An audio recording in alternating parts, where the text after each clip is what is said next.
Hi. When I say the word snake, many of us think of something large, scary, and mean.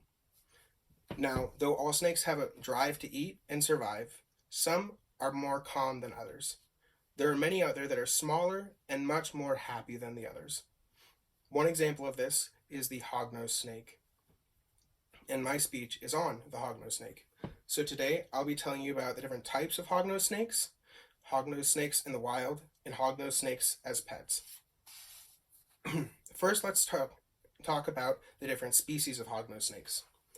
According to the United States Fish and Wildlife Services, there are 4 species of hognose snakes. There's H. platyhones, which is from the eastern coast of the United States. We'll be primarily focusing on this one and is commonly known as the eastern hognose snake. There's also H. nasicis, which is from the southern Canada all the way through the United States and into the northern tip of Mexico.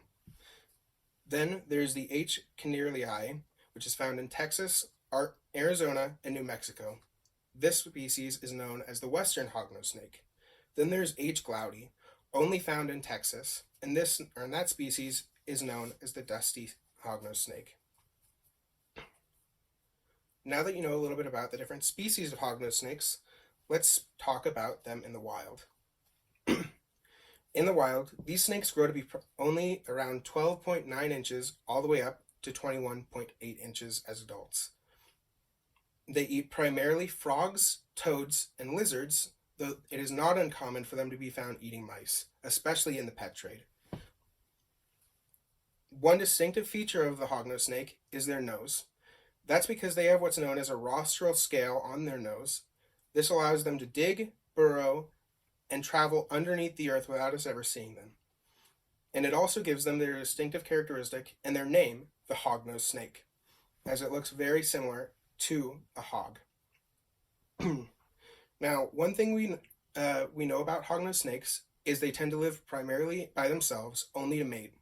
And when they do mate, the females lay eggs in clutches of anywhere from 6 to 19 eggs.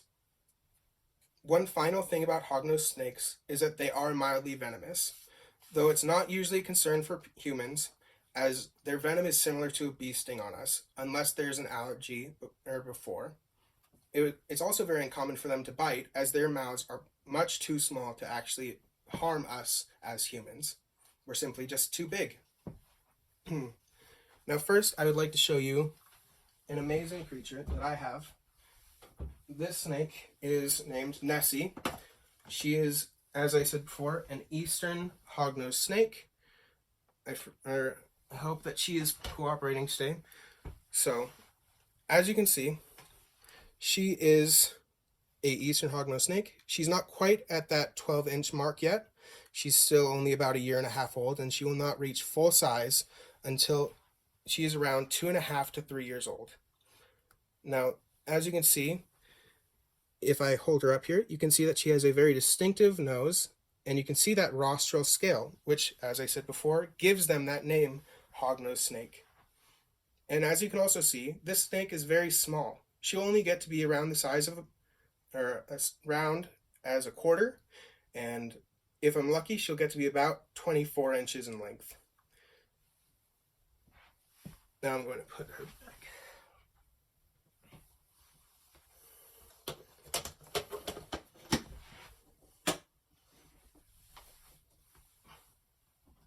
Next, I'd like to show you something that's a little bit more uncommon, and will give you a little bit better of an idea of the size and scale of these creatures.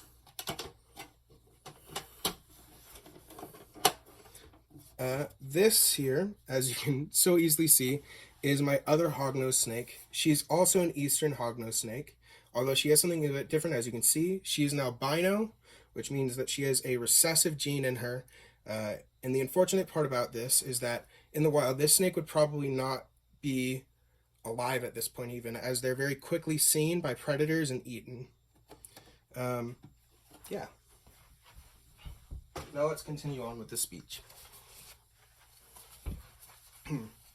Finally, let's talk about hognose snakes in the pet trade.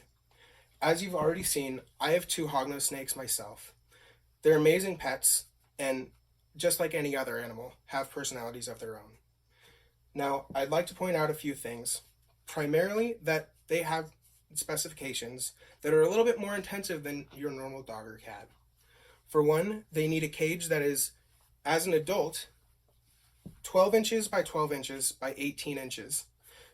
This way, it's small enough that they are able to feel small and protected, but not so large that they feel insecure that a predator could be coming after them. Now, you're going to want to give this animal lots of space to burrow, and you can do that by accommodating them with 1.5 to 2.5 inches of aspen shavings.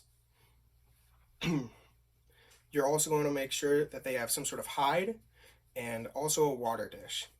These can be done with very simple household things. I've seen people use simple things such as bowls or even cut in half water cups. For a hide, you could use anything from a store-bought hide made specifically for snakes. You could use cork bark, which you can purchase at any pet store. And you can also use something as easy as a tissue box. These snakes require very little when it comes to heating, especially as they're found even here in Idaho sometimes. Now, one thing that's great about that is that you don't have to spend a lot on heating. You do, however, want to provide them a heat light, especially when it gets colder in the winter. Something that'll give them a range of anywhere in a colder spot of 78 degrees all the way up to 92 degrees. This will give the snake plenty of space to figure out where it feels the most comfortable. It also can help with their digestion of food.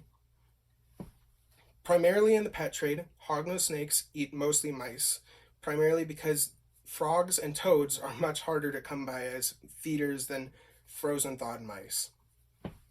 It's also important to note that you don't want to give these snakes too much humidity. As most of the United States is, it isn't as humid as, say, somewhere as tropical like Fiji or Africa. So it's important to make sure that they don't have too much, as that can cause a respiratory infection. On a final note, I want to point out that these snakes are amazing, and they're actually rather new to the pet trade. They've only been here for around 30 years, first introduced in the 1990s, and have only just recently become a more available snake. You can find one as cheap as $50 for a young hatchling, and as much as a few $1,000s for a hatchling, depending on its color morph / genetics. In conclusion, hognose snakes are amazing creatures that should be valued. They aren't here to hurt us and are only here to show us how happy and joyous our snakes truly can be. Have a great day. Bye.